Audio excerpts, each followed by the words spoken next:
Ang mabuting balita ng Panginoon, ayon sa sulat sa mga taga-Roma,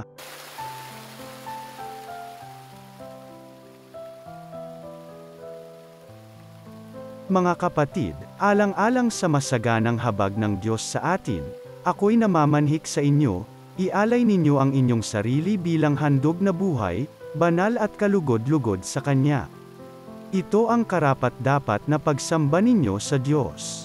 Huwag kayong umayon sa takbo ng mundong ito. Mag-iba na kayo at magbago ng isip upang mabatid ninyo ang kalooban ng Diyos kung ano ang mabuti, nakalulugod sa Kanya, at talagang ganap. Ang mabuting balita ng Panginoon.